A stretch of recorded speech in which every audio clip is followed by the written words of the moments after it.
Hey guys, tonight we're diving headfirst into the world of medieval marriage, where love is optional, consent is complicated, and your life might be planned out before you even hit double digits.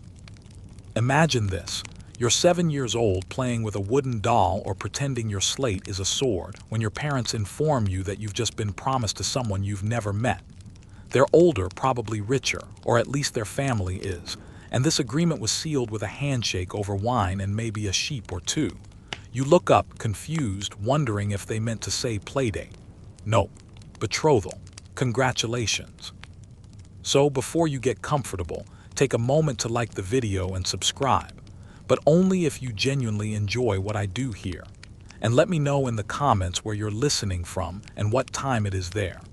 Always curious who's drifting off with these strange little histories. Now dim the lights, maybe turn on a fan for that soft background hum, and let's ease into tonight's journey together. You're now living in a world where your marriage is less about romance and more about alliances, land, livestock, lineage. For noble families, it's political strategy. For peasants, it's survival logistics. And for you, it's a future you're too young to understand and definitely too small to say no to. Children as young as 5 or 6 were engaged, and while the actual marriage ceremony wouldn't happen until a bit later, say 12 for girls, 14 for boys, it was already a done deal. The church allowed it, society encouraged it, and your family needed it. There's not even room for protest here.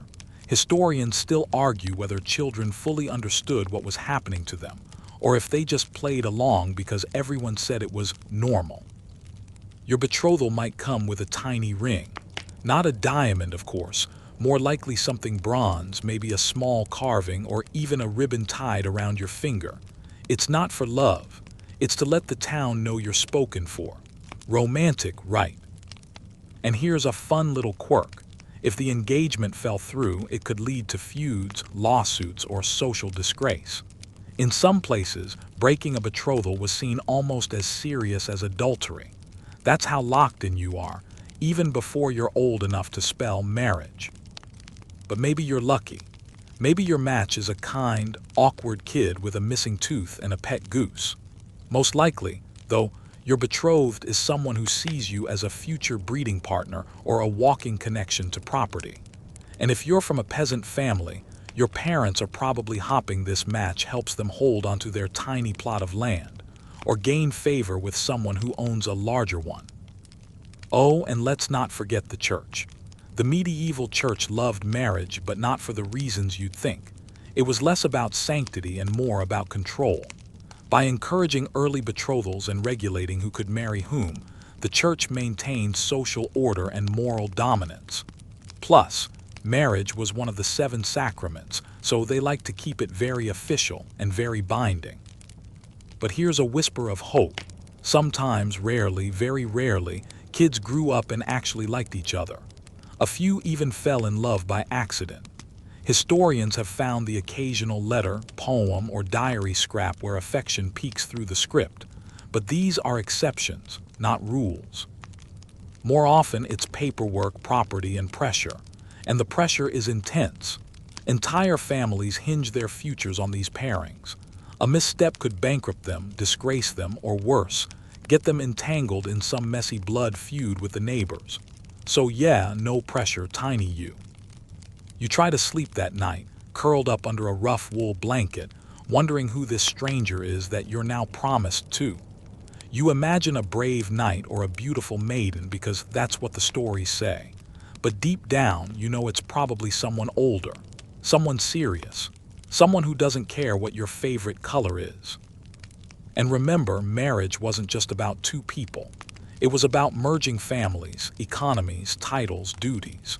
Your union will eventually decide where you live, how you live, and who you'll be for the rest of your days.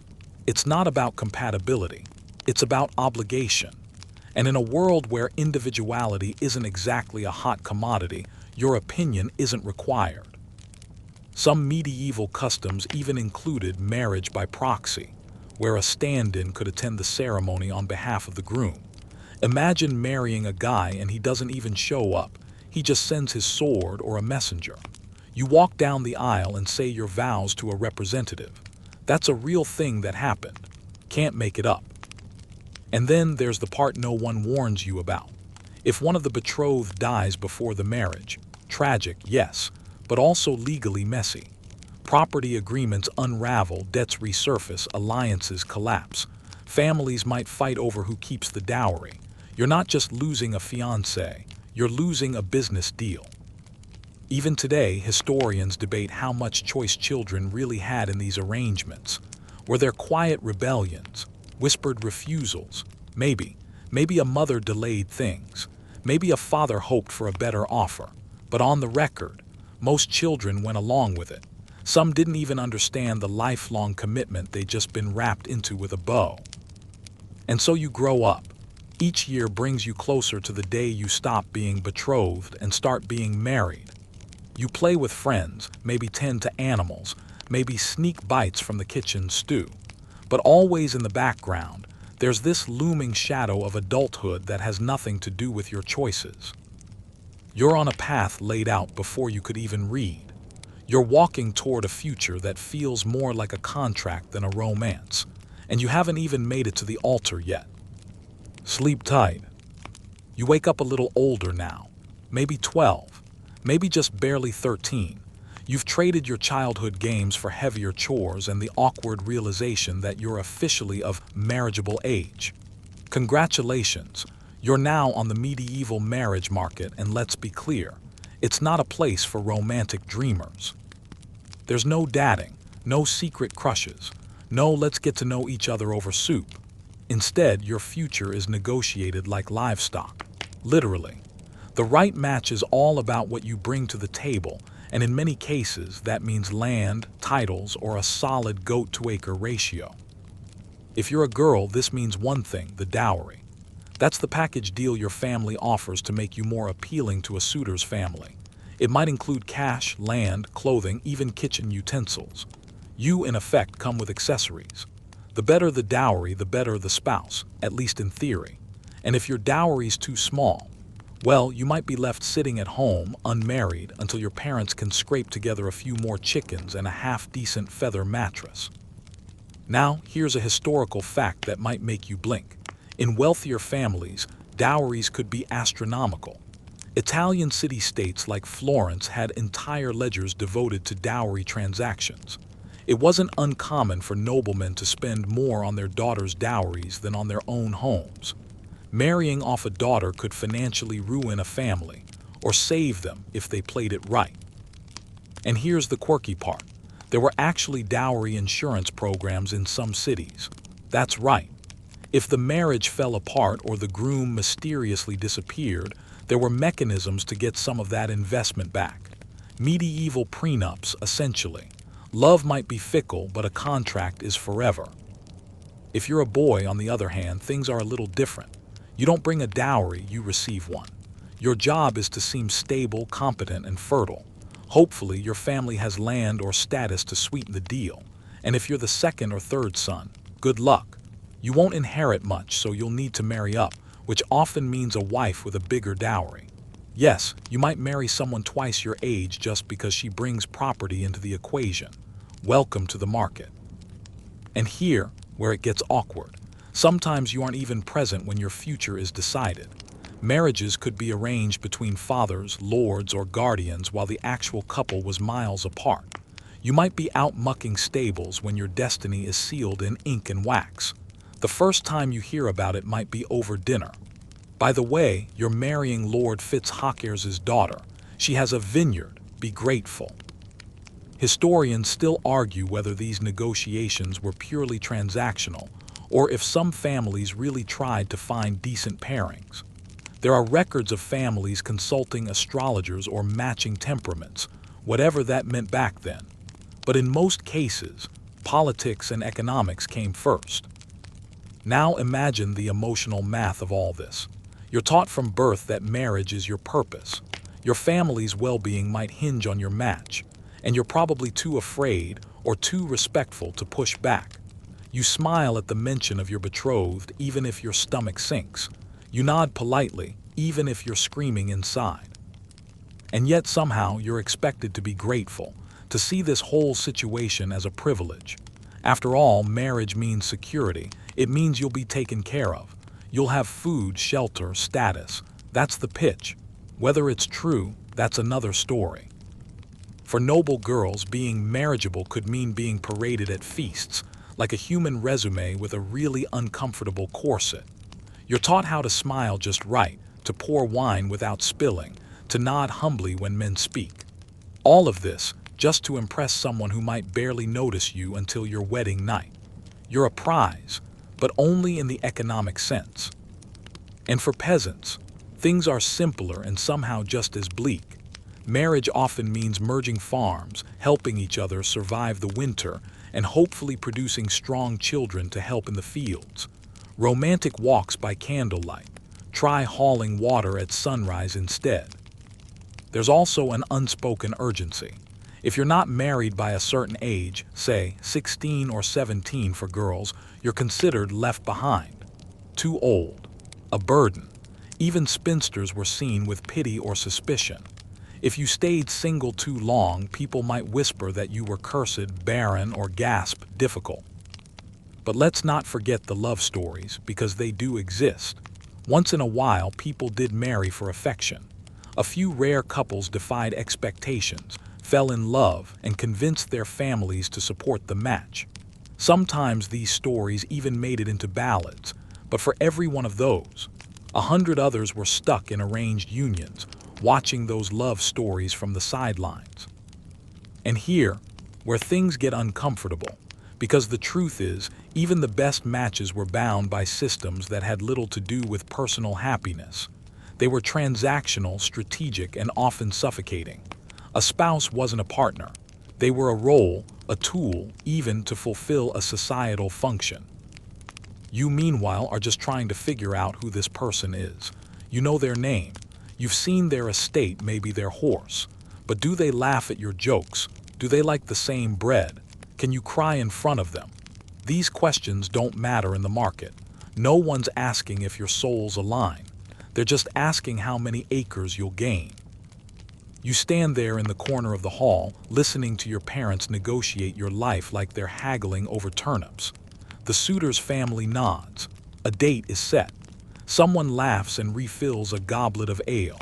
And just like that, your future is sold, wrapped up in a ledger and toasted over mutton.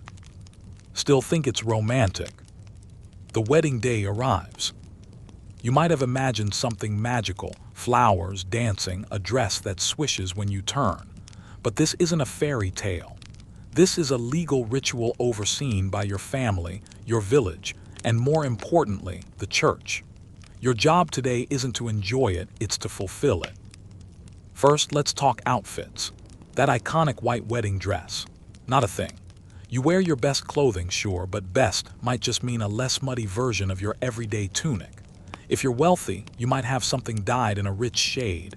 Blue if you're feeling daring, because blue symbolized purity before white took over centuries later. If you're poor, you make do with clean wool and borrowed jewelry. And it's cold. Let's not romanticize this. Even summer weddings can feel chilly inside a damp stone chapel or in the middle of a windswept field with a makeshift altar. The church might insist on performing the ceremony on the church steps, yes, outside, so everyone can witness the contract. It's about visibility and accountability, not ambience. Now let's look at the ceremony itself. It's short, it's in Latin, and it's designed to be remembered less for its poetry and more for its legality. The priest asks if you both consent, and you, trained since childhood to obey, say yes. Your voice is shaking. Maybe you're 12, maybe 13. Everyone's watching. And here the historical kicker. Once both parties exchange their verbal vows with intent, that's it. You're married, even without witnesses, even without the priest. That was canon law for centuries. Mutual consent in the present tense made a valid marriage. Scandalous, right? That's why clandestine marriages, secret unions without the church's blessing, were a whole thing. Couples would whisper vows to each other in barns or under trees, and boom, married. It gave church authorities migraines for generations. But yours is public, very public, Everyone's here, your parents, siblings, neighbors, and that one cousin who always smells like garlic. They're all watching. Some of them are crying. Some of them are just here for the feast. And the feast, we'll get to that. But first comes the blessing. The priest invokes God's guidance, sometimes slipping in warnings about the duties of a wife or the headship of a husband. You nod. You're not sure what any of it means, but you nod anyway. The rings, if there are any, are simple metal. Iron if you're lower class, silver or gold if you're lucky. They're a symbol of ownership just as much as commitment. In some regions, the groom places the ring on 3 fingers in succession, the Father, the Son, and the Holy Spirit, before settling it on the bride's ring finger. You're not sure what to feel. Elated, trapped, numb. And here's a quirky little tradition. In some ceremonies, the groom would present the bride with a symbolic gift, coins, a key, or even a shoe to represent his ability to provide and her submission to his authority. It's less, here's a flower, my love, and more, here's proof I own the pantry. Historians still argue whether these rituals were always taken seriously or if some couples quietly mocked them behind the scenes. Some accounts hint at rebellious laughter, whispered side comments, or eye rolls from young brides. After all, not every 12-year-old takes to marital bondage with solemn grace.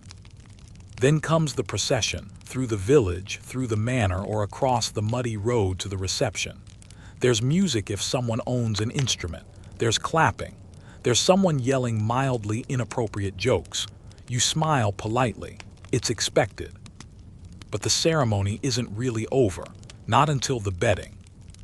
Ah yes, the part that modern romantic comedies graciously skip, because in medieval times, the consummation of the marriage was considered the moment it became truly binding. No pressure. In many communities, this step was not private. Nope, it was ceremonial too. You and your new spouse are escorted, cheered, jeered, and half-shoved into your bedchamber. Candles flicker. Onlookers crowd the door. Some households, especially among nobles, had traditions where the bride and groom were physically undressed by their relatives. Yep, just imagine your aunt trying to loosen your girdle while commenting on your skin. That's the stuff of nightmares. Then you're tucked in, literally tucked in like a roast. People might sing. Someone might sprinkle herbs on the sheets, and then eventually the door closes. Maybe. In some cases, a witness stays in the room to make sure you do the deed.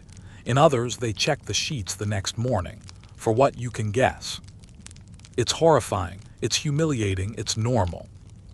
And it's based on the belief that only a consummated marriage is valid in the eyes of God and man. Which means if you don't consummate it, you might be able to annul the marriage.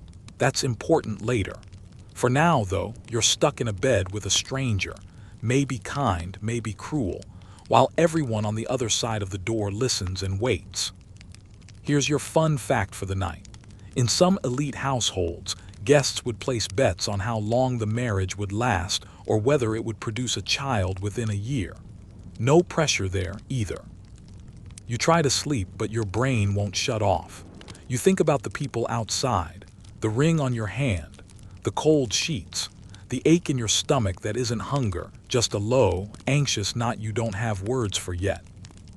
You've been trained to believe this is your destiny, that this is the beginning of something beautiful, but deep down something feels off.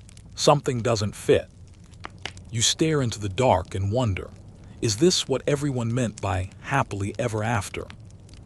Morning light filters through the cracks in the shutters, catching motes of dust that drift lazily in the still, cold air. You're now a married person. Not that you feel any different, except for the pit in your stomach and the distinct sensation that your life isn't really yours anymore. The wedding may be over, but the true test of survival is just beginning. Because now, you belong to your spouse's family. That's right, you didn't just marry a person. You married their people, their mother, their grandmother, their slightly terrifying sister-in-law with a permanent scowl and an uncanny ability to appear when you say something wrong. Your new home is a household, and it's probably already full. And no, you're not getting your own cute little cottage with a rose garden. That's the stuff of ballads and modern dreams. In medieval reality, you move into a structure that's part fortress, part barn, and part community center. If your spouse is a noble, the household could have dozens of residents: stewards, guards, cooks, laundresses, priests in residence. If your spouse is a peasant, you're sharing a smoky, one-room house with in-laws, kids, and possibly a goat. You unpack your few belongings, maybe a comb, a shawl, and a little charm your mother sewed into your gown, and are shown to a straw mattress that now qualifies as your room. Privacy. That's adorable. Now that you're here, the expectations begin. If you're a new wife, your main job, aside from producing children, is to integrate seamlessly into this domestic engine. You're supposed to learn your mother-in-law's kitchen routine, respect her authority, and definitely not change anything. She's been running this household since before you could speak, and your suggestion to add more mint to the stew, not appreciated. And remember, you're the outsider. You're the one with the unfamiliar accent, the strange family, the different way of stitching sleeves. Everything you do is watched and judged. Even how you sweep the floor can become a point of commentary. She sweeps like a town girl, someone might whisper. Probably never churned a day in her life. Historians still argue whether these households were collaborative or hierarchical nightmares. Some sources suggest women found solidarity in these arrangements. Others describe a relentless system of dominance, where the new wife was always lowest on the ladder, until, decades later, she became the one towering at the top. If you're lucky, your spouse's family is kind. If you're not, every mistake becomes a drama. You forgot to salt the broth. She's trying to starve us. You slept too late. Lazy, just like her mother. You broke a pot. What kind of wife doesn't know how to handle crockery? There's no break, no escape. Even if your spouse is decent, they're still part of this machinery, and they're unlikely to go against their mother or elder brother just to spare your feelings. After all, loyalty to family is everything. And here's the uncomfortable part. If you're a husband, it's not much better. Sure, you might inherit some land or respect, but you're also expected to live up to the family name, manage your wife, produce sons, and avoid shamming the household. And if you moved into her family's home instead, let's just say your in-laws will be watching closely to see whether you're worth the dowry. One fringe tidbit: in some regions, new brides were actually mocked as part of the initiation process. Songs were sung, jokes were made, symbolic tests were given to see if she was tough enough. Some were harmless, like being told to milk an already milked cow. Others were humiliating. These traditions were meant to break in the new wife. Medieval hazing, essentially. You begin to realize there's no such thing as a honeymoon period. There's just work, expectations, and the constant need to prove your worth. You wake up at dawn to need bread and milk livestock. You tend to the fire, wash clothes in icy water, and try not to burst into tears when your hands blister or you accidentally spill something. And the conversations, they're not light. They're about accounts, debts, crop yields, dowries owed, marriage prospects for other siblings. You sit quietly trying to follow along, praying no one asks your opinion. Because if they do and it's wrong, they'll remember. Forever. One day, your sister-in-law snaps at you for using the wrong herbs. You apologize. She narrows her eyes and mutters something about city girls. The tension hangs in the air like a storm cloud. You realize this is the beginning of something long and exhausting. And remember, you're probably not alone with your spouse. You don't get candle-lit dinners or whispered conversations. You sleep in a room with others or with a curtain for privacy if you're lucky. Your spouse might be pulled away for work, travel, war, or even monastic retreat. You're not married in the way you imagined. You're just embedded. One evening, you overhear two of your new relatives talking about you. She seems quiet, one says. Quiet or sneaky, the other replies. You roll over in your straw bed and stare at the ceiling, biting your lip. Even your body is under scrutiny. If you don't get pregnant soon, questions will start. Is it your fault? Is something wrong? Is God displeased? You start counting the days between your courses, dreading each one. You say prayers in the chapel and leave little offerings for saints. You even visit that old woman in the woods who makes herbal tonics, quietly of course. It's exhausting, and it's just the beginning. No one told you that marriage meant becoming a political diplomat in your own home, that every word, every smile, every sigh would be measured, that the simple act of being would be treated as performance. You are now, for all intents and purposes, part of a system, and the system never sleeps. It's your second week in the household. The novelty has worn off, and the visitors have stopped dropping by to see the happy couple. Life has settled into a rhythm that leaves you no room to breathe. And now comes the fun part. Privacy no longer exists. Remember how you used to sneak away as a child, how you'd curl up behind a haystack or hide in the attic with a crust of bread and your thoughts. Yeah, forget that. In your new life, someone is always watching. You wake up in the shared bed you barely fit in, stretch carefully, because your mother-in-law's cot is just an arm's length away, and pull on your wool dress or breeches while trying not to bump your spouse or step on the dog that sleeps near the hearth.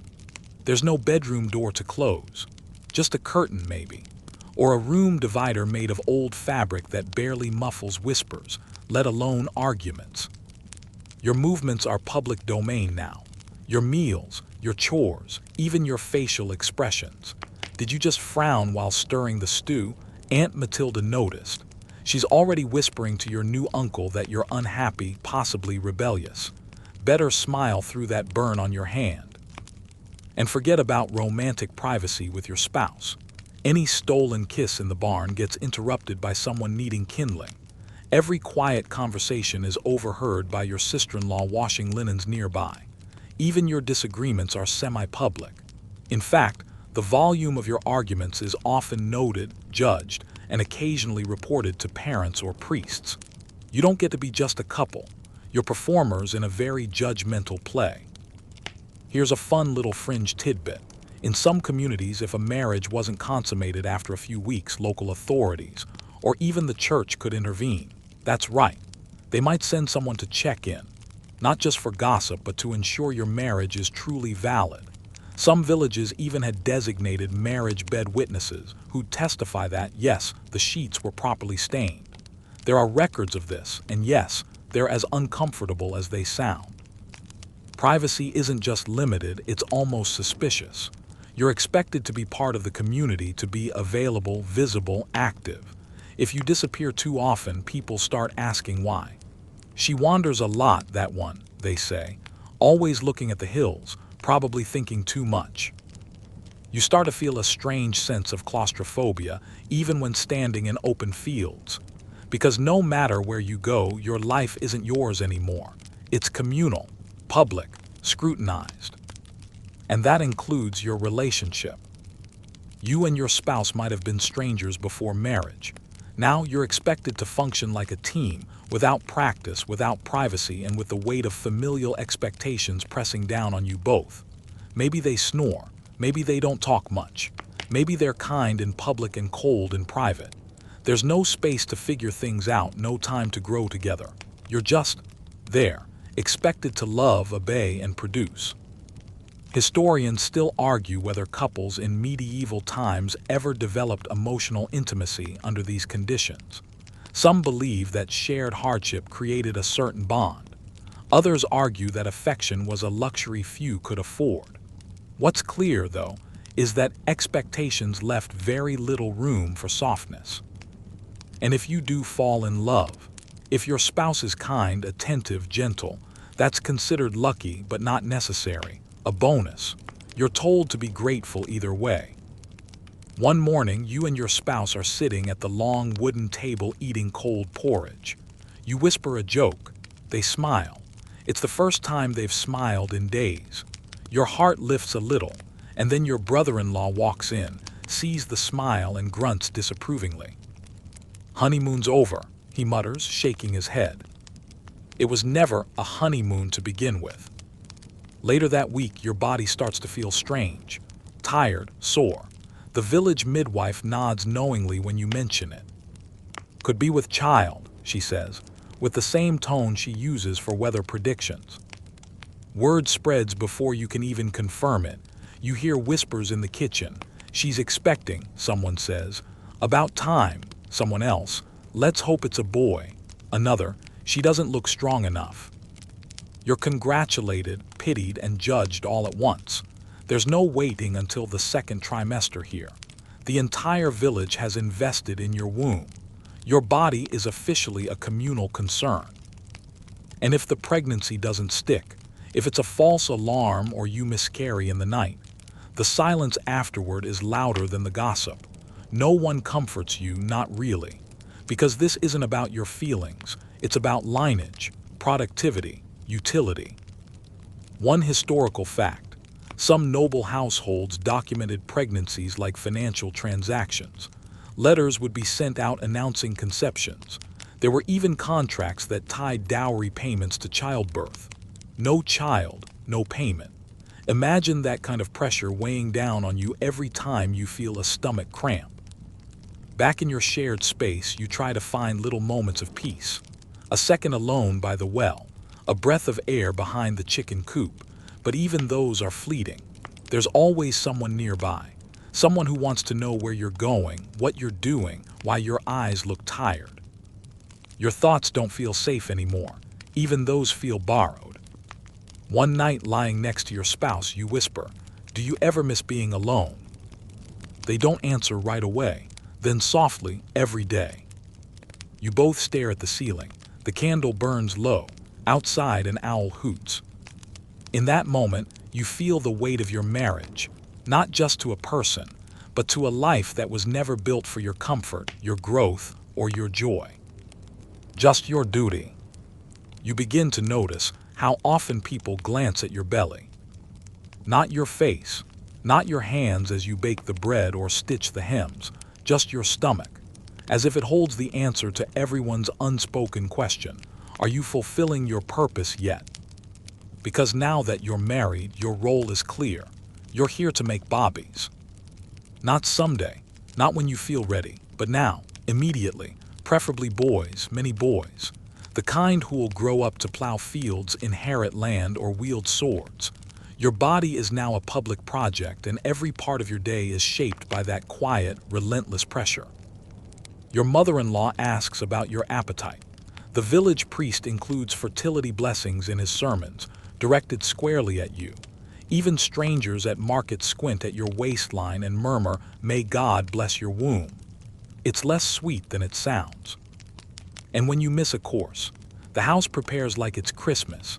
Extra herbs in the stew, new linen washed. Whispers of cradle and wet nurse begin to flit through conversation like moths drawn to fire. Pregnancy in the medieval world is expected. It's constant, it's dangerous. Here's your historical reality check. Giving birth back then was one of the riskiest things a woman could do. Midwives carried bundles of herbs, knives, and holy relics into the birthing room, not because it was spiritual, but because it was terrifying. There were no painkillers, no sanitation, no concept of germs. If your labor went long, they might try bloodletting to relieve tension. If the baby was breech, a prayer was sometimes your only hope. Historians still argue whether midwives had more knowledge than physicians at the time. Some say midwives, many of whom trained through experience, had practical wisdom passed down for generations. Others claim male doctors discredited them unfairly. Either way, you don't get to choose your caregiver. The village chooses for you. And let's say the baby does arrive safely. Congratulations, you're not done. You'll be expected to conceive again soon, because children die. A lot. Fevers, accidents, famine. So you're told to keep going. Have 6, 7, 10 children. It's a numbers game, and your body is the dice. You're exhausted. You're bleeding. You're terrified every time you feel a cramp. And still, someone knocks on your door to ask if you're resting enough to make another. Even if you don't get pregnant right away, you're still subjected to fertility rituals. Maybe your in-laws insist you drink a tonic made from ground-up chicken bones. Maybe they drag you to a shrine of Saint Margaret and have you rub your belly on the altar stone. You smile. You comply. You hope. One quirky little practice. Some households place dried frogs under the mattress to stimulate fertility. Others tied herbs to your thighs. Not based on science, just a mixture of folklore, faith, and sheer desperation. And what if you can't conceive? Then things take a dark turn. Whispers turn to accusations. Maybe you're cursed. Maybe you're barren. Maybe you angered the saints. You begin to avoid eye contact. People stop asking how you are and start asking why you haven't delivered yet. Your husband starts to grow cold, or worse, starts to stray. Because if you can't give him an heir, he may decide you failed at your only real purpose. Never mind your cooking, your labor, your care. They want results. Some women try to hide miscarriages, terrified of blame or punishment. Others go silent for days, eyes hollow, lips dry. Still others fake pregnancies, stuffing fabric under their dresses until they can't keep up the illusion. Your entire life now hinges on a heartbeat inside your body that you can't control. And here's something else. Childbirth doesn't earn you status. Not really. Not unless you give birth to boys. Daughters are sweet, yes, but they don't secure land or names. You might birth 5 daughters and still be considered a disappointment. A boy, though, that's a prize. One boy and suddenly you're respected, smiled at, given larger portions at dinner. It's absurd, and it's real. You start to measure time not by seasons, but by pregnancies. That was the winter I carried a linner. That was the summer I lost the second one. That was the spring my third child was born blue and didn't breathe. The years blur. And through it all, you keep working. Cooking, cleaning, mending, smiling when visitors arrive. You labor while in labor. You push through contractions to finish the bread or help with the milking. No one says, rest. No one says, you've done enough. Because in medieval marriage, there's no such thing. Some women, wealthy ones, hire wet nurses to breastfeed their bobbies, giving them time to recover. But most women, they feed their children while still bleeding from birth, wrap them in cloth, strap them to their backs, and go right back to the fields.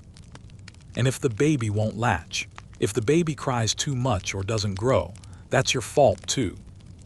One night as you rock your newest child by the fire, a neighbor leans over and murmurs, "Strong arms, she'll be useful."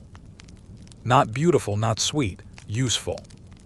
You blink slowly, cradling the tiny warmth in your lap, and try to remember the last time someone asked what you wanted, if anyone ever did. The fire crackles.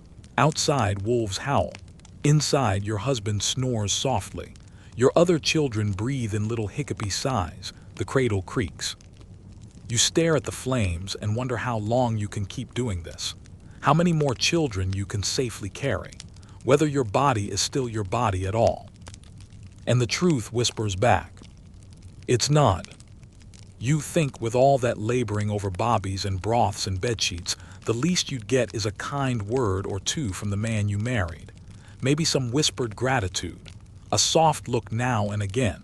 A little affection. Well, about that. In the medieval marriage you're surviving barely. Love is not a requirement. It isn't even expected. Marriage is a transaction. You were a trade, a dowry exchange, a political move, a land alliance, a solution to someone else's problem. So when you reach for your husband's hand and he flinches, or worse, ignores you, it stings, but it doesn't surprise you. Emotional intimacy isn't something you're entitled to. In fact, no one around you has a concept of romance the way we do today. You get glances, sometimes a nod, a grunt if you're lucky. What you don't get is choice. In a few rare medieval households, especially in troubadour-filled southern France, songs about courtly love swirl through halls. Knights pledge loyalty to ladies fair. Poems declare love stronger than swords. But these are fictions. They're meant for people who aren't married. Love, ironically, is reserved for affairs, those secret, forbidden attractions. Once you're married, that's duty, that's order, that's quiet compliance. So now you live beside a man who may not even like you. You sleep near him each night, if he doesn't stay out drinking. You manage his household, raise his children, and, if you're lucky, exchange a sentence or two over salted meat at dinner. But what if he's cruel?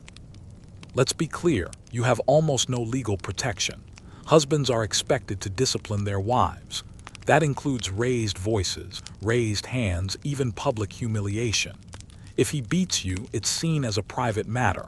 Unless you die, no one's likely to intervene. And even then, well, they'll probably call it an unfortunate misunderstanding. Historians still argue whether medieval courts turned a blind eye or genuinely lacked jurisdiction over domestic matters. But for you, living it, the distinction doesn't matter. The bruise is the same either way. One fringe belief. Some medieval medical texts claimed a wife's disobedience could be cured by cooling her humors through controlled bleeding or herbal purging. In other words, if you're too emotional, they might try to fix you with leeches. Your friends, if you've managed to keep any, tell you to bear it with grace. He provides, they say. He doesn't drink too much, or worse, at least he doesn't bring other women home. Except he does, and he can, because men were allowed to cheat, especially if their wives failed to produce sons or were seen as cold. As long as he wasn't flaunting it too publicly, no one cared. But let's turn the tables. Suppose you even flirted with someone else. That's not just scandalous, it's life-threatening. You could be branded an adulteress, shamed, whipped, your hair shorn, in some cases imprisoned in a scold's bridle, a literal iron mask that clamped your mouth shut. In worse cases, well, medieval towns had rivers and ducking stools weren't always symbolic. Love, it's not just absent, it's dangerous. And it messes with your mind. You start to feel like a ghost inside your own life. You smile for appearances. You perform your chores perfectly. You make sure the house is warm, the meals are hot, the linens are fresh.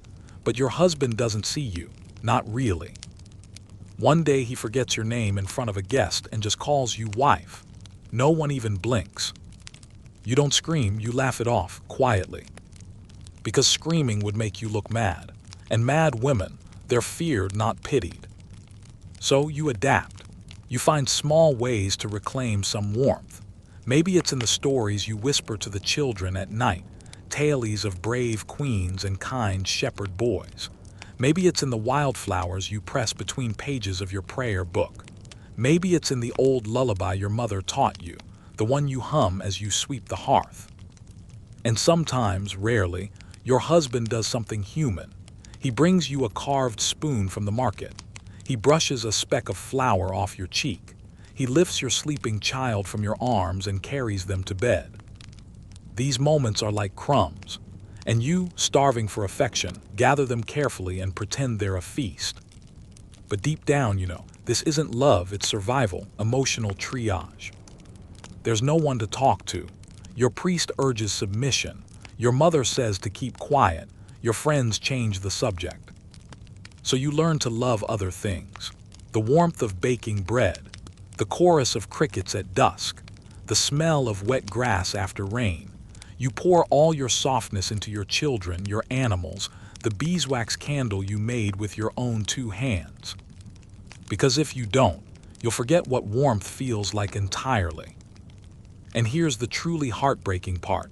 This isn't unusual. Your story isn't rare. It's the default.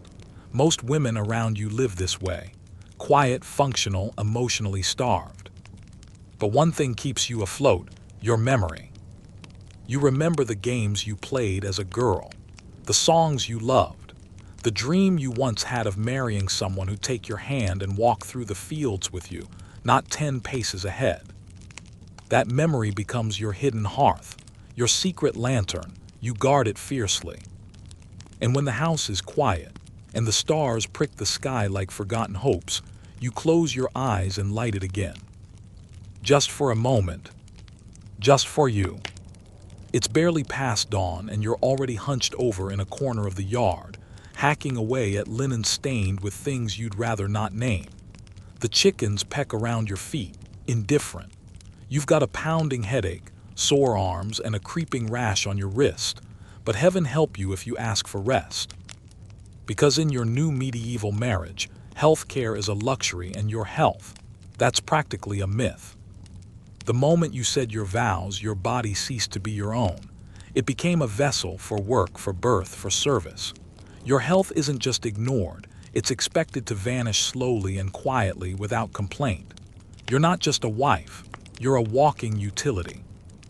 Let's start with the basics. You are constantly exhausted. Remember those long medieval workdays we mentioned? They're brutal on their own. Now add in the emotional weight of a loveless marriage, poor diet, and zero privacy. You sleep poorly, if at all. That straw mattress beneath you is lumpy, the room drafty, and the dog that sleeps by the hearth has fleas. Guess what? So do you. You wake with aches. Your joints crack. Your back is stiff from the constant bending and kneeling and lifting. And there is no spa day, no heating pad, no ibuprofen in sight. When you do finally get sick, and you will, there are very few options. The village healer might offer you a poultice made from moss or a tincture that smells like pickled goat. The local priest may suggest confession, convinced your illness is punishment for some hidden sin. And if things get dire, then they'll bleed you. Because yes, humoral theory is alive and well. Bloodletting, leeches, and purging with herbs are considered reliable solutions to everything from headaches to fevers to, brace yourself, hysteria.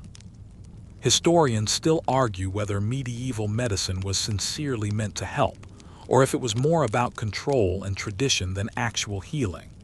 Either way, you're not feeling better. Let's talk about childbirth again for a moment, because it's not just terrifying, it's frequent. You're likely pregnant again before your body has fully healed. There's no birth control, and abstinence isn't on the table unless your husband goes on a very long pilgrimage. So, your body endures one punishing cycle after another. Grow the baby, birth the baby, feed the baby, bury the baby all too often, and repeat. You might suffer from pelvic organ prolapse, where everything inside you starts to, well, drop. There's no surgery for that. You just live with it, along with infections from poor hygiene, malnutrition, and the ever-present risk of sepsis from a badly tended wound. Your diet doesn't help. As a peasant wife, you're eating mostly bread, pottage, maybe a few boiled greens. If your husband hunts or bribes the reeve, you might get a bite of meat once a week. There's little fresh fruit, almost no dairy, and iron-rich foods are rare. Anemia becomes your constant companion. You're always cold, always dizzy. Your gums bleed a little when you chew. One quirky tidbit: some women chew bits of tree bark or charcoal to clean their teeth. It doesn't help much.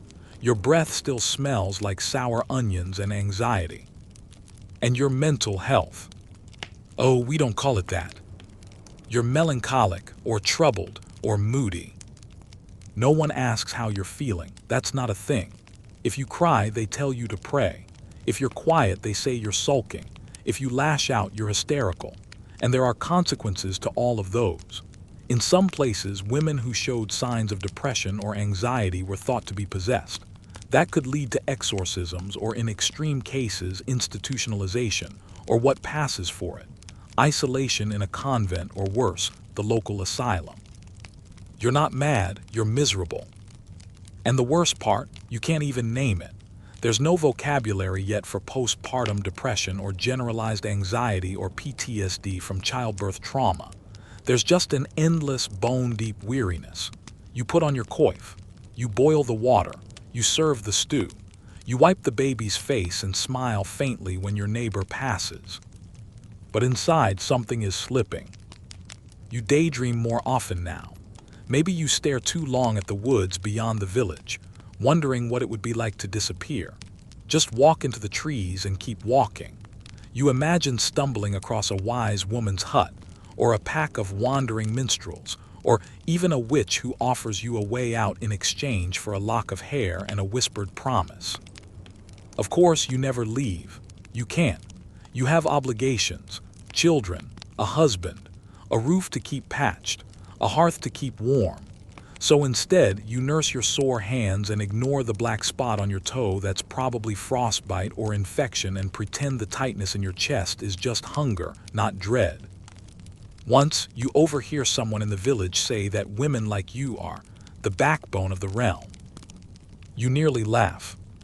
A backbone doesn't feel, it doesn't bleed, it doesn't cry when no one's watching. But you do. And still, you wake up again the next day. You put one foot on the cold floor and start boiling the water all over again. Because in medieval marriage, health is optional, but service is not. The day begins once again with chores. You're bent over a cauldron, stirring laundry that smells like smoke, sweat, and last week's sins when your husband storms in. He's in a foul mood again. Something about the harvest or taxes, or maybe he's just bored. He snatches his meal and mutters something under his breath. You brace yourself because here it comes, the daily power play. In a medieval marriage, authority isn't shared, it's enforced. The husband isn't just your partner, he's your legal superior, your spiritual guide, your judge and jury. He can discipline you, override your decisions, even control where you go and with whom. And if he's particularly cruel, society often looks the other way. Yes, we're going to talk about patriarchy in action. Marriage for you isn't about companionship or connection, it's about obedience. You're told that a good wife is silent, pious, and industrious. The church reinforces this constantly. Priests preach from the pulpit that Eve was created from Adam's rib, not to rule beside him but to serve under him. The lesson is clear. He leads, you follow. You might be thinking, okay, but surely you have some say, right? Well, kind of. You can speak your mind if it doesn't contradict his. You can run the household, but not in ways he disapproves of. And if you ever embarrass him publicly or challenge his word, that can be grounds for punishment. And no, we're not talking about a stern conversation. We're talking public shamming, isolation, or worse, sanctioned physical correction. It's chilling, isn't it? In some towns, husbands are legally allowed to beat their wives, as long as the stick is no thicker than his thumb. That's where the old myth about the rule of thumb comes from, though historians still argue whether that phrase really has medieval origins or emerged in later centuries. But the power imbalance goes beyond the physical. It's woven into every aspect of your married life. You can't own property independently, not unless you're widowed. Any dowry you brought into the marriage is now his to control. Any earnings you make from spinning or brewing or tending the market stall, he pockets them. Your legal identity is now feme covert, literally covered woman. You exist in the shadow of your husband's name. Want to leave? Good luck. There is no such thing as divorce for common folk. The church only allows annulments under rare, tightly controlled conditions, like proven non-consummation or discovering that, surprise, you're actually cousins. Even then, it's a slow, expensive process most villagers can't access. One quirky detail. In some medieval towns, couples who fought too much could be sentenced to a bizarre form of public therapy. They'd be tied together, back to back or face to face, with ropes and forced to walk the village square in silence until they'd reconciled. Sounds like a twisted version of couples counseling, minus the couch and therapist. But let's say your husband is neglectful, not cruel. That doesn't necessarily make things easier. A cold, disinterested partner can be just as painful as a violent one. If he drinks away the week's wages, gambles at dice, or disappears for days, you're left to manage everything alone and still be loyal to him. If you complain, you're ungrateful. If you show resentment, you're unwomanly. Even if your husband dies, don't get too excited. Sure, widowhood gives you more freedom, but at a steep cost. Widows are often viewed with suspicion. Too independent, too strange. Some are accused of witchcraft. Others are forced to remarry quickly just to keep their homes.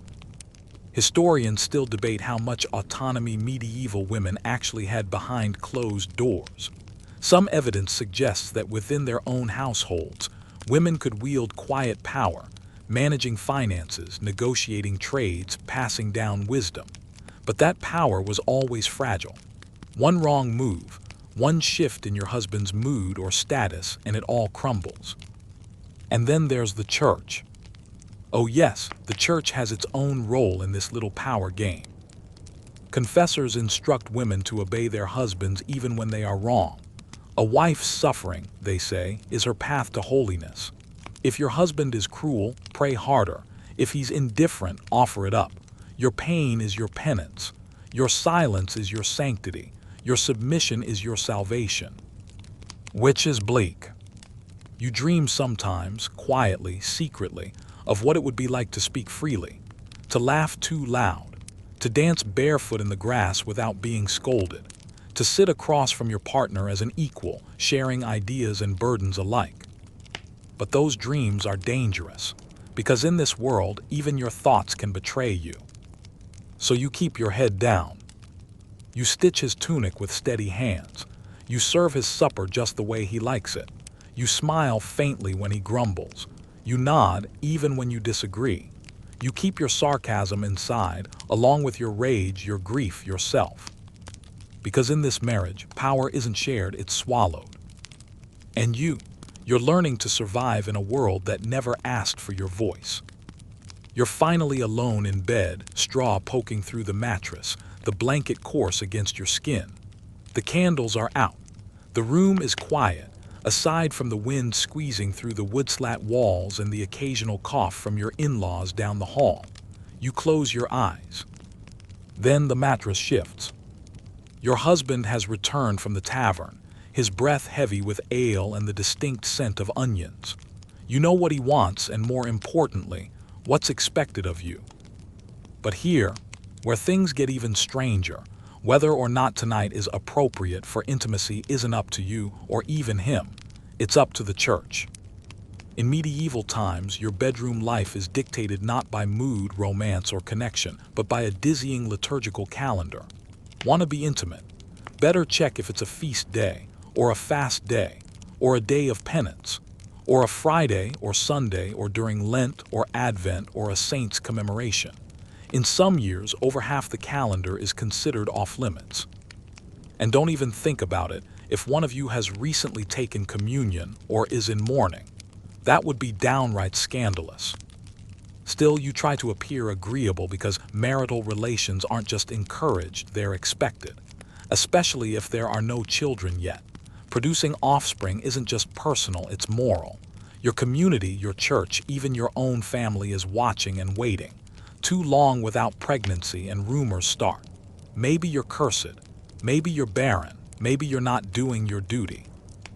Historians still argue whether the average peasant couple had a full understanding of church-imposed restrictions or simply ignored them when convenient. But evidence shows that priests routinely instructed married couples on when they could and couldn't sleep together, and what kinds of intimacy were considered sinful, even within marriage. And yes, there's a list, a very long, uncomfortable list. Certain positions, forbidden. Anything perceived as pleasurable rather than purely procreative, also frowned upon. If you thought being married gave you bedroom freedom, think again. The church wasn't shy about reaching into your sheets and rearranging everything. Still, here you are, lying next to your snoring husband, wondering if tonight breaks some obscure rule. And even if it doesn't, you're tired. You've been scrubbing floors, chasing geese out of the garden, and boiling laundry since dawn. But rest isn't sacred. Your consent isn't sacred. The marriage is. Which leads us to the even more uncomfortable truth. Marital relations weren't always mutual.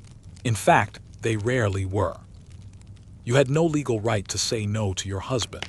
The concept of marital rape simply didn't exist in medieval law. By marrying, you were presumed to have permanently agreed to the act. No matter your mood, your exhaustion, your health, even pregnancy or illness didn't necessarily excuse you.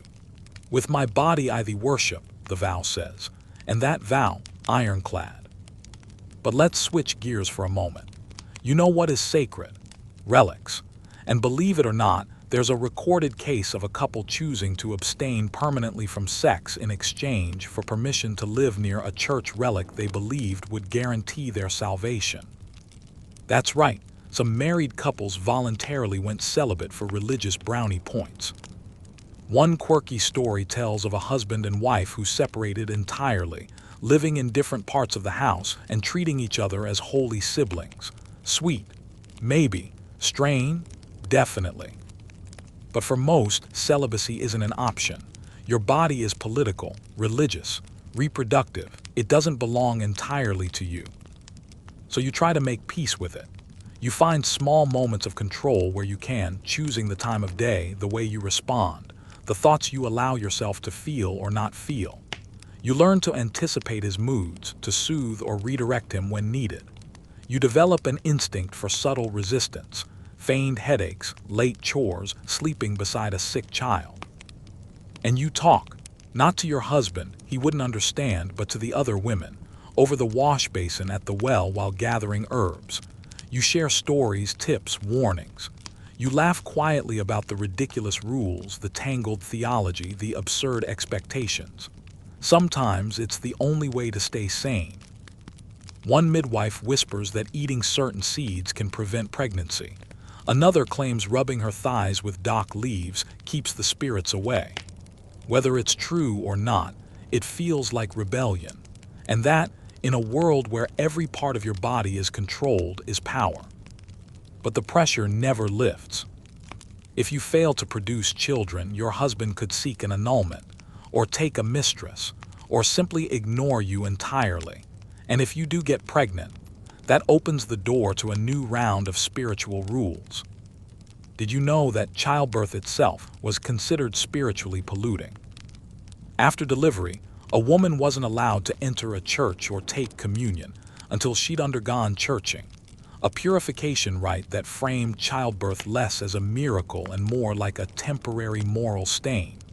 You could risk death bringing life into the world and still be treated as spiritually unclean. The church preached that pain in childbirth was Eve's punishment. So you suffer, and that suffering is sanctified. Modern comfort, that's centuries away. Your reward is endurance. Tonight, though, you just want to sleep. You listen to the soft rattling of shutters, the occasional owl, the rhythm of your husband's breath. You imagine yourself elsewhere, on a quiet hill beneath stars, far from duties and doctrine, somewhere you can be still, free. But reality presses down, just like the heavy blanket. You are a wife. Your role is mapped out in scripture, echoed in sermons, etched into every waking hour. Love, if it exists, is a footnote. The real work of medieval marriage is obedience, endurance, and silence. And maybe, just maybe, a whispered joke at the well, a shared look with another exhausted wife, the taste of dock leaves, and a moment to dream. Morning breaks, and it's not soft or slow. It's the clanging of the church bell, the rooster's wail, and the unmistakable cry of your mother-in-law demanding that the fire be stoked. Your eyes barely adjust before your hands are back at work. No time for lingering thoughts or aching joints. Your role begins the second your feet touch the cold stone floor. You step outside to gather water. The sky's gray, the wind sharp, and your breath fogs in the chill. As you walk to the communal well, bucket in hand, a familiar face joins you. Another wife. Another girl who grew into a woman in the blink of an eye, who knows your steps, your chores, and your silence. You don't speak much, but you nod, and that nod carries lifetimes. It's in these small, sacred slivers of the day, moments without men, without judgment, that medieval wives connect and conspire. While the men are in the fields or off to war or nursing hangovers, the women run the domestic economy. It may not be glamorous, but it's absolutely essential. You return from the well to an unending list. Feeding animals, sweeping ash, preparing porridge, carding wool, fixing a broken stool, scolding a toddler, collecting herbs, darning a sock. The labor never really ends, it only rotates, and you are the axis. Medieval marriage isn't just about personal dynamics, it's an economic partnership. Or at least that's the theory. In practice, it's often just relentless, unpaid labor wrapped in duty and devotion. While husbands manage fields, livestock, or craft, you're the CEO of the household, with none of the recognition and all of the pressure. Women were expected to be industrious, frugal, and ever-present, capable of birthing children in the morning and brewing ale by afternoon. Oh yes, brewing. That was one of your responsibilities too. Ale wasn't just a beverage, it was liquid food. Everyone drank it, even children, because the water was often unsafe. And guess who brewed it? That's right, you did. In fact, during parts of the Middle Ages, the term alewife was common. Many women brewed small-scale batches to sell or trade. But as the industry grew, guess what happened? Men slowly muscled into the space, and suddenly brewing was a man's domain. Funny how that works. Still, for now, your small batch brew matters. It might help you earn a few pennies, your only independent income, if your husband allows it. Historians still argue whether peasant wives had much financial autonomy. Some sources show women owning market stalls or inheriting land. Others paint a bleaker picture, where any coin you earned was technically your husband's. Either way, your purse strings aren't entirely yours. Your husband returns by midday, face flushed from labor or ale or both. He wants food, it's not a request.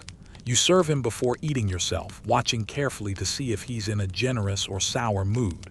Sometimes he'll say thank you. Sometimes he'll grunt. Other times he'll complain the stew is too thin or the bread too hard. You smile anyway. Because a wife's job isn't just doing, it's managing emotion, anticipating reactions, softening tempers, protecting children from outbursts. You're the buffer between the world and your family, and no one ever taught you how to be one. You simply learn day by day, bruise by bruise, sigh by sigh. You tuck your youngest in for a nap. Your eldest is helping with chores, already a miniature version of yourself. She mimics how you stir the pot, how you fold linens, how you press your lips tightly when your husband is angry. One day she'll be married off just like you were. Maybe she'll be luckier. Maybe her husband will be kinder, or maybe not. Either way, you hope she learns how to keep a part of herself hidden, protected. Just like you did. There's a myth, still told, still believed, that medieval women were fragile, dainty things. But if you lived this life, you'd know. You are anything but fragile.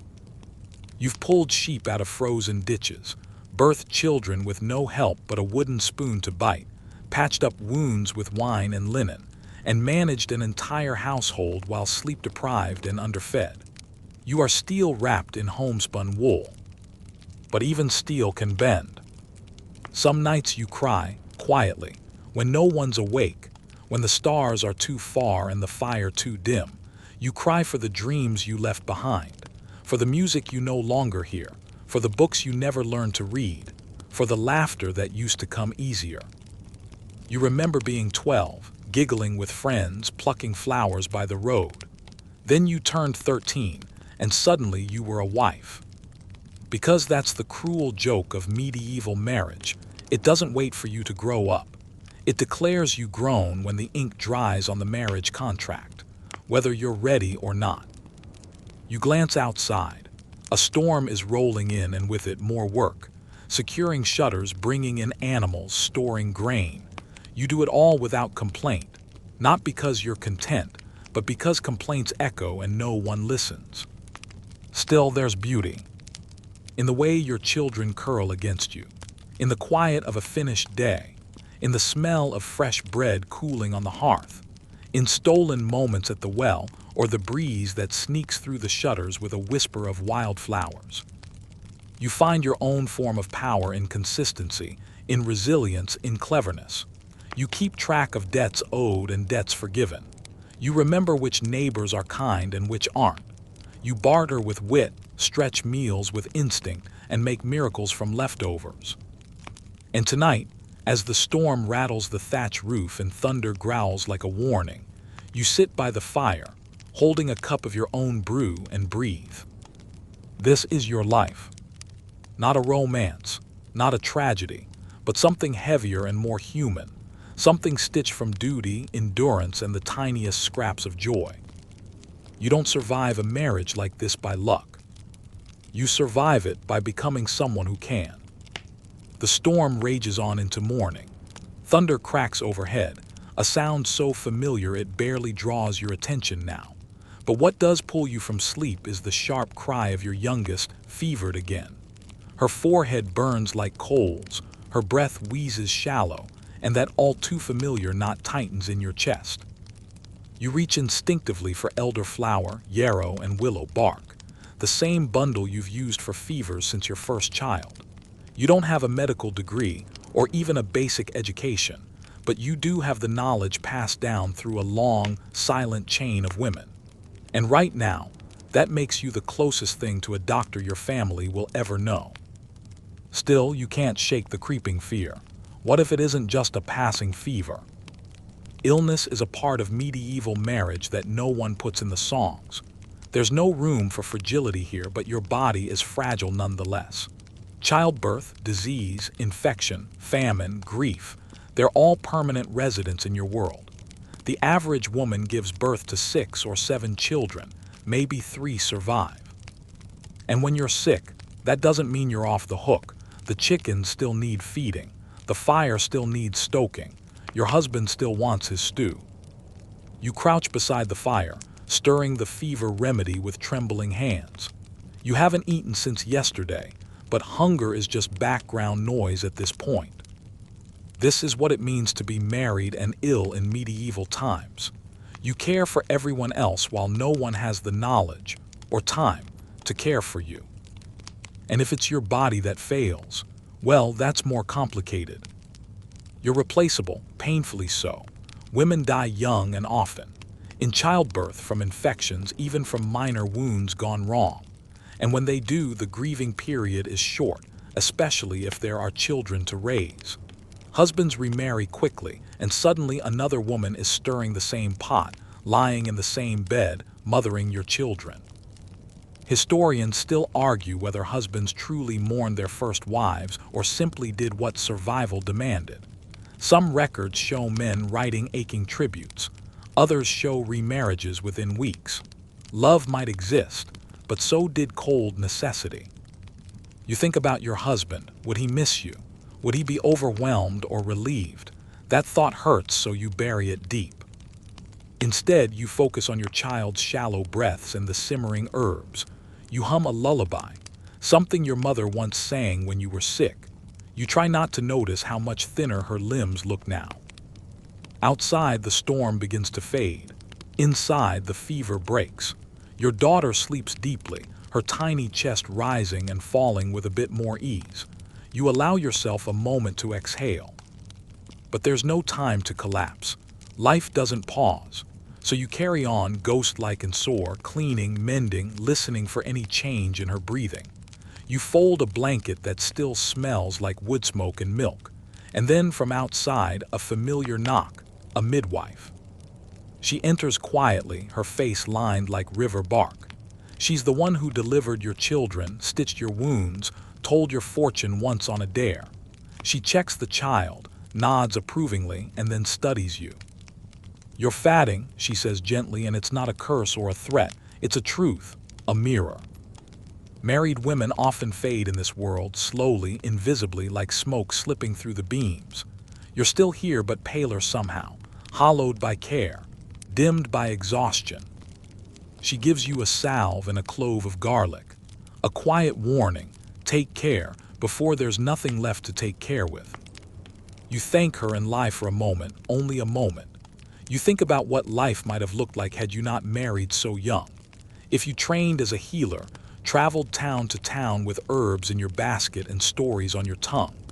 Or maybe worked in a convent, safe from the constant demands of marriage, children, hunger, men. But imagining doesn't change the shape of your day. Still, you steal time, tiny, ragged minutes for yourself.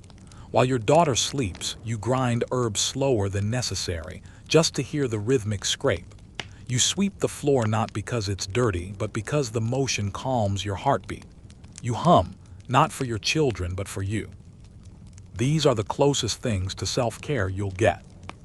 The church bells ring. A neighbor shouts. Your husband enters, coughing from the wet air. Another day has begun. You take stock of what you have left. A jar of pickled onions, a bundle of dry herbs, a few crusts of bread, a child with color returning to her cheeks, a husband who didn't raise his voice today, a roof that didn't leak during the storm. You call these blessings. In medieval marriage, even your gratitude is shaped by scarcity. It's not about joy exactly. It's about survival, endurance, finding slivers of light in long stretches of dusk. You kiss your daughter's warm brow and tie your hair back again. The hearth crackles. Rain taps the windows now, not in anger but like a lullaby. You'll keep going. Because there's always a tomorrow to face. Always another illness, another repair, another meal, another day where you matter most when you are most invisible. But tonight, just for a heartbeat, you allow yourself to matter to yourself. You lose track of how many days pass in this quiet, endless rhythm.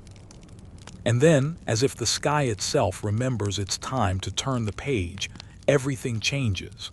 Word spreads through the village like wildfire. Your husband has been summoned to war.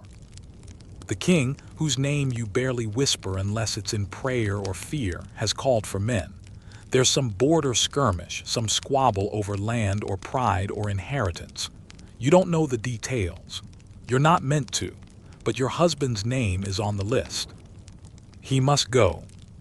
You stand frozen as he reads the parchment aloud, his voice heavy, reluctant. He's no knight in shining armor. He's a farmer, a cooper by trade. But that doesn't matter. When the crown demands, obedience is non-negotiable. The village bell tolls that night long and slow. Not a death knell, not yet, but a warning, a reminder. You help him pack, if pack is the word. A rough blanket, a dagger, a dried piece of salted meat. There's no uniform, no ceremony. Just a man leaving behind his wife, his children, his tools. He tries to reassure you. It won't be long, he says. They never need the farmers for long. But his eyes betray him. He knows what you know. Men don't always come back. And married women, you don't just wave goodbye. You step into an entirely different role, one no one prepared you for. Because now, you're both halves of this union. You till the fields and patch the fence. You keep the books, such as they are, and haggle for firewood. You comfort the children who wake up crying, and you keep your husband's memory warm through stories, songs, whispered prayers.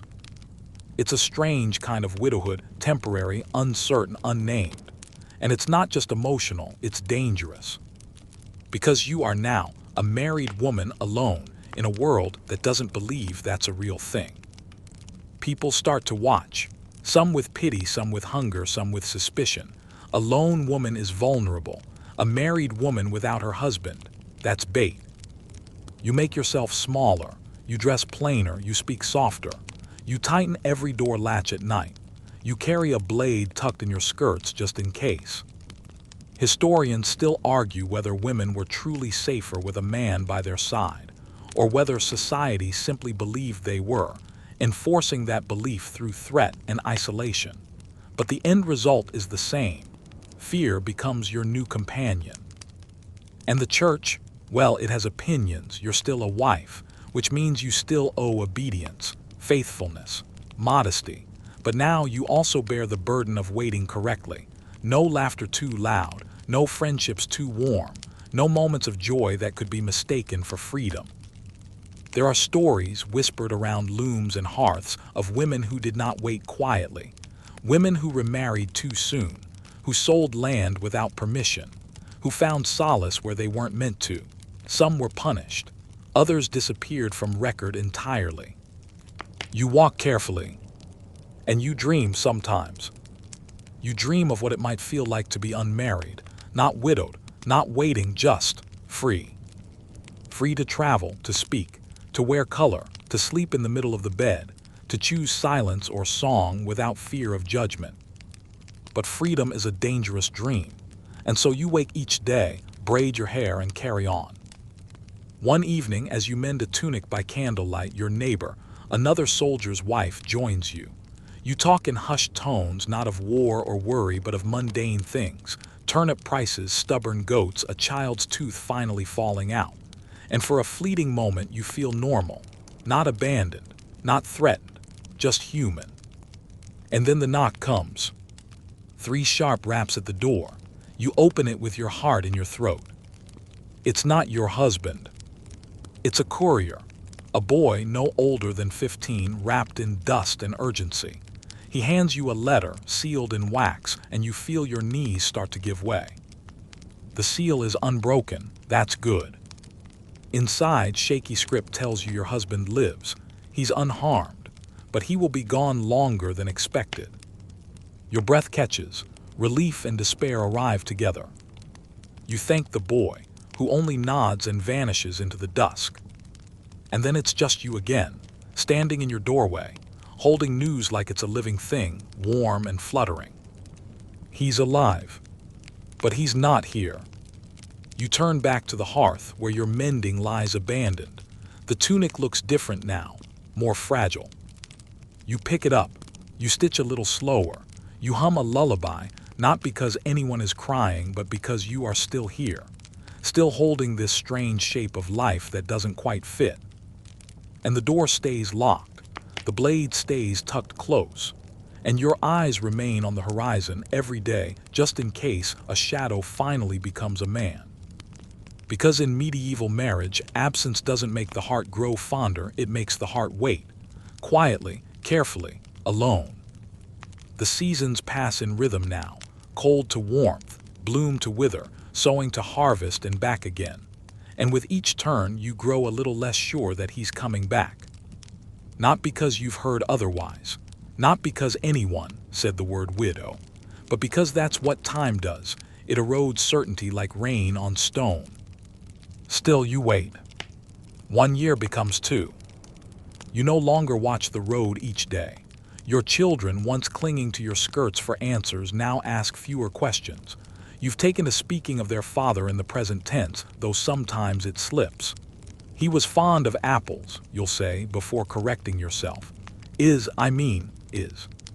You're still married. That hasn't changed. Your body remains claimed by a man who may be no more than a ghost with calluses, and the village makes sure you remember that.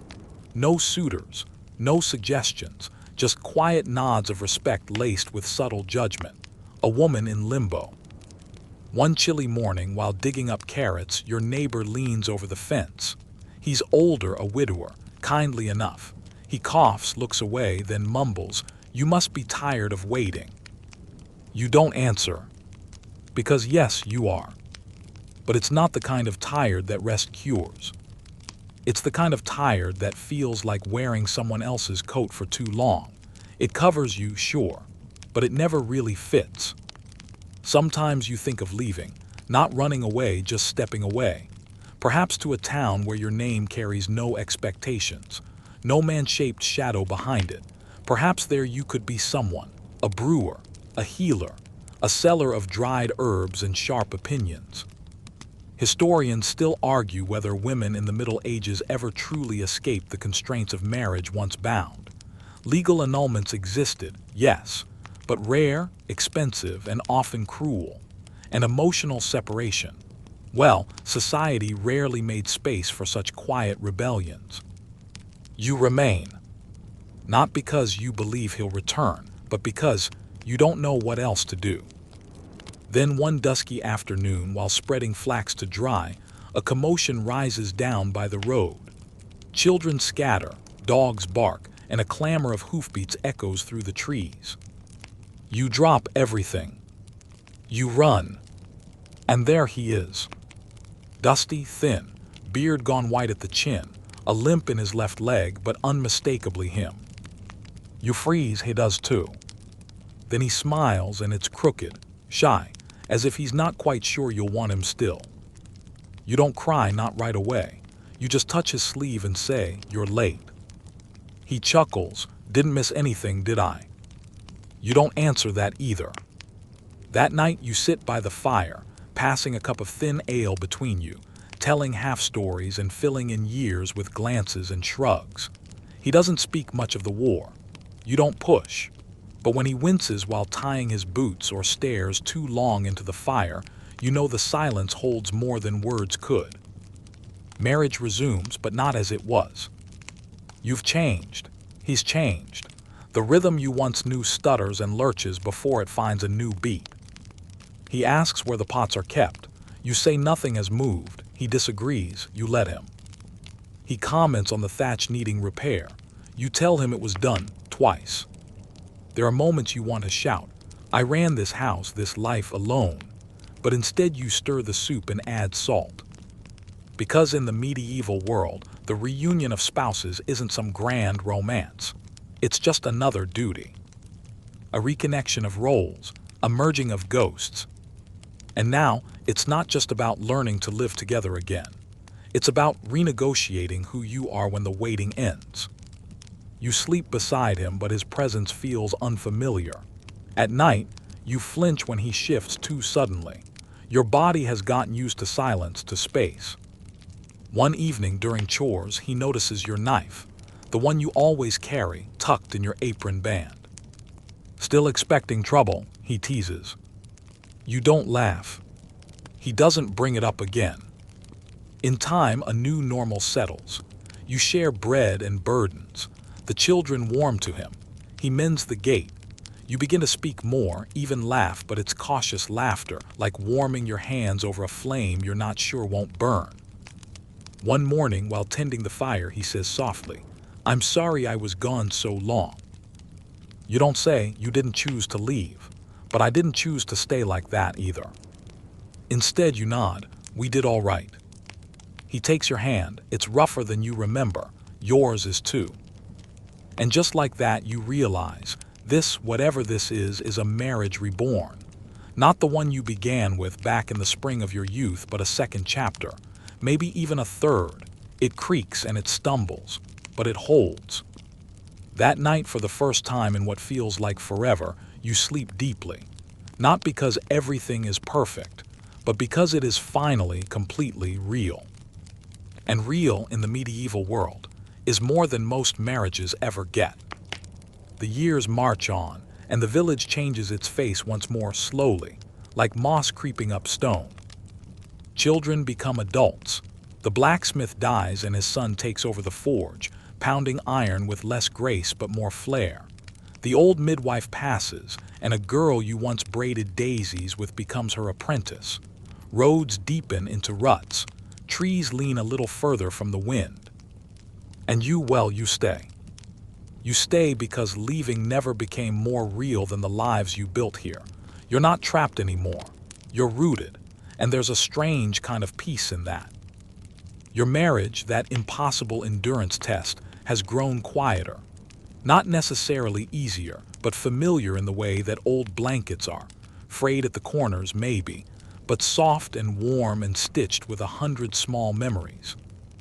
There's still tension now and again. He sighs when you remind him the firewood stack leans too far. You click your tongue when he forgets the market days. But these are ripples, not storms. You've weathered the worst already: death scares, childbirths, failed crops, and that long hollow space between absence and return. And now the days are slow. He works the garden more than the fields these days. You dry herbs, patch tunics, trade stories for eggs with younger wives who call you, a wise one in half jokes and hushed awe. You don't mind. Wisdom, in the medieval sense, is less about knowing things and more about surviving them. One historical fact that's often overlooked is that many medieval women, especially those who survived into older age, eventually gained more autonomy. They might manage land, raise grandchildren, or even act as community advisors. Widowhood, especially, opened social doors that marriage had long kept locked. You aren't a widow, but you're close enough to glimpse the view. And he, your husband, he understands that. He doesn't try to reclaim the version of you he left behind. He knows she's gone, just like the version of him that marched off in armor will never fully return. One frosty morning, you both walk the field's edge, cloaks pulled tight. He points to a hill, says something about maybe building a little bench there. You nod. It would be a nice place to sit and watch the sun dip behind the trees. He takes your hand, you let him. And in that moment, you're not the girl who was married off, or the wife who waited, or the woman who wondered if she'd ever truly be herself again. You are all of them. And more. Historians still debate how emotionally intimate medieval marriages really were. Some argue that love was rare, more often a luxury than a foundation. Others insist that even in arranged unions, affection grew like ivy, slow, persistent, wrapping itself around shared hardship. You decide not to care what scholars say, because you know your truth. There were days when you hated him, nights when you missed him so deeply you felt like a ghost yourself, years when you weren't sure if being a wife meant being a person at all. And still here you are. Not everyone made it this far. Not every marriage survived war, distance, death, disease, childbirth, famine, and the million paper cuts of daily medieval life. Yours did. Though the cost was never small. So would you survive a marriage in medieval times? If you're lucky, maybe. If you're stubborn, probably. If you're kind but not soft, willing but not erased, sharp enough to slice bread in silence with the same glance, then yes, you might. But it wouldn't be romance the way stories promise it. It wouldn't be candlelit confessions or courtly ballads.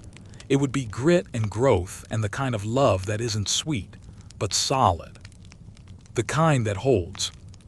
And that, in the end, might be the truest love of all. And now, as our story settles into the quiet of its final chapter, you let your breath slow with the rhythm of the hearth fire. The room around you fades to soft shadows, the kind that blur edges and soften even the hardest of days. Outside, the night wraps the village in cool silence. Somewhere in the distance, an owl calls once, and then all is still again. You picture that hill with the bench, the one where she might sit wrapped in a woven shawl, fingers knotted with years of use, eyes calm with the weight of everything she's seen. Not smiling, not weeping, just being whole, weathered, real. You feel the weight of that journey now, the sharp stones, the mud, the quiet triumphs. You carry it with you, every breath an echo of hers, every choice hers too. There's comfort in knowing that love, true love, not the fairy tale kind, doesn't always need fireworks or feasts. Sometimes it just needs time, patience, two hands that don't always hold but never quite let go. So let the warmth of that thought lull you now. Let it press gently on your eyes and smooth the creases from your brow. You've traveled far tonight. And you've survived. Just like she did. Sleep well, traveler, you've earned it. Sweet dreams.